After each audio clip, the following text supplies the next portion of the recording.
90, gente, eu acho que somos a última geração a clicar essas teclas no telefone. Primeiro que telefone já não vem tecla mais, mas eu achei aqui no aeroporto de Caldas Novas esse orelhão lindo, maravilhoso, gente, que nós usávamos muito na nossa época. Vocês lembram que a gente ia longe para caçar um orelhão e discava uma chamada a cobrar.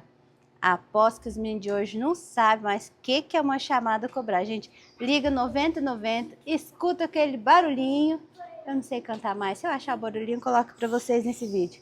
A pessoa de lá é que vai pagar a chamada e vocês conversam horas e horas. Isso quando não era de cartão, gente.